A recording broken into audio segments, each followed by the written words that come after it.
Assalamualaikum warahmatullahi wabarakatuh. Bapak Ibu sekalian, perkenalkan nama saya Lutfia Rasaliana, penyuluh pertanian di Balai Penyuluhan Pertanian Kecamatan Keranggan, Kabupaten Temanggung. Dalam video ini saya akan membahas mengenai organisasi dan kelembagaan petani. Dalam upaya menuju pembangunan pertanian yang lebih maju, peran kelembagaan pertanian perlu didorong untuk memberikan kontribusi. Kelembagaan pertanian menjadi sebuah penggerak utama untuk mencapai kemajuan pertanian. Kelompok tani merupakan kelembagaan pertanian yang berperan penting dan menjadi ujung tombak karena kelompok tani merupakan pelaku utama dalam pembangunan pertanian. Oleh karena itu, pembentukan kelompok tani merupakan faktor penting dalam pembangunan pertanian. Untuk lebih jelasnya mengenai pembentukan kelompok tani, mari kita simak video berikut. Ada berbagai macam bentuk organisasi dan kelembagaan petani. Salah satunya adalah kelompok tani atau biasa disebut poktan, yang merupakan kumpulan petani atau peternak atau pekebun yang mempunyai tujuan sama dalam mengembangkan usaha taninya. Selain itu, bentuk kelembagaan lain dapat berupa gabungan kelompok tani maupun asosiasi yang bertujuan untuk meningkatkan skala ekonomi dan efisiensi usaha serta memperjuangkan kepentingan petani. Poktan biasanya juga mempunyai unsur pengikat di dalam organisasinya sehingga dapat menjadi kelembagaan yang kuat dan mandiri. Apa saja unsur pengikat itu?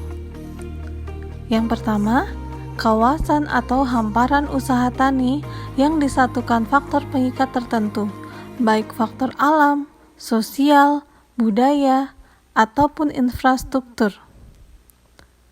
Yang kedua, kegiatan rutin kelompok, seperti pertemuan kelompok sebagai wadah diskusi anggota, rapat rutin, dan pengadaan pelatihan. Yang ketiga, kader yang mampu menggerakkan petani dengan kepemimpinan yang diterima oleh anggota. Dan yang keempat, pembagian tugas dan tanggung jawab sesama anggota sesuai dengan kesepakatan bersama.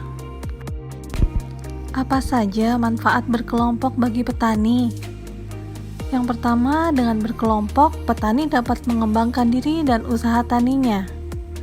Kelompok juga dapat digunakan petani sebagai tempat untuk meningkatkan pengetahuan, keterampilan, dan akses terhadap informasi dan teknologi. Kelompok sebagai wadah petani dalam memecahkan permasalahan seperti pemenuhan sarana produksi pertanian, teknik budidaya, dan pemasaran hasil. Kelompok juga sebagai tempat untuk memperkuat kerjasama antar anggota ataupun antar kelompok yang semakin terarah.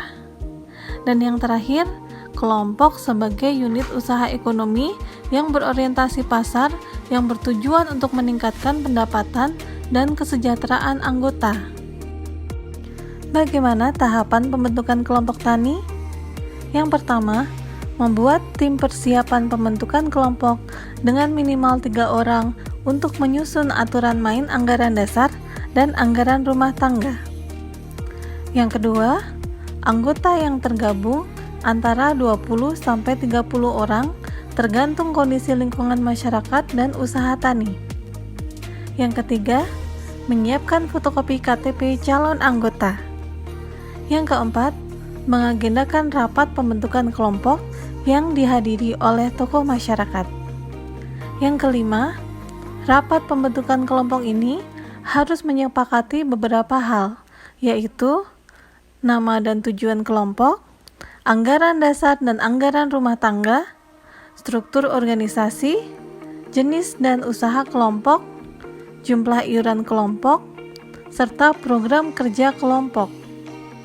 Yang keenam, hal-hal tersebut harus tercatat dalam berita acara yang ditandatangani oleh peserta dengan melampirkan fotokopi KTP.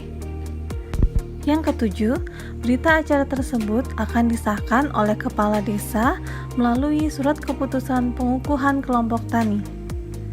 Dan yang terakhir, bukti legalitas kelompok tani yaitu telah memiliki nomor register di Simlutan dan memiliki surat keterangan terdaftar dari Dinas Pertanian setempat. Salah satu yang perlu disiapkan dalam membangun organisasi yaitu anggaran dasar, yaitu ketentuan pokok yang mengikat dalam organisasi yang berisi tentang visi misi organisasi, tujuan pendirian organisasi, logo resmi, pengelolaan organisasi, pengurus organisasi, tugas dan wewenang pengurus, waktu pendirian organisasi. Anggaran dasar juga sebagai dasar pengambilan keputusan dalam menyusun peraturan. Anggaran rumah tangga, yaitu ketentuan dasar dan ketentuan operasional bagi suatu organisasi yang mencerminkan aspirasi, visi dan misi suatu organisasi. Misalnya, mengatur tentang keanggotaan, hak dan kewajiban anggota, dan hak dan kewajiban pengurus, serta lainnya. Setelah terbentuk kelompok tani, anggota harus bersama-sama memperkuat kelembagaan untuk mencapai tujuan bersama. Apa saja yang harus dikerjakan? Melakukan pertemuan rutin anggota dan pengurus, menyusun peraturan atau SOP yang disepakati dalam kelompok, menyusun rencana kerja secara partisipatif, menyediakan sumber informasi dan teknologi bagi anggota, mengembangkan modal usaha tani dari iuran anggota maupun hasil dari kegiatan bersama.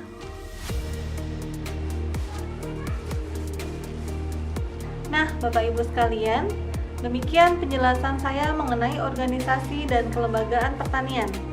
Semoga video ini dapat bermanfaat dan menjadi referensi terutama dalam proses pembentukan kelompok tani. Wassalamualaikum warahmatullahi wabarakatuh.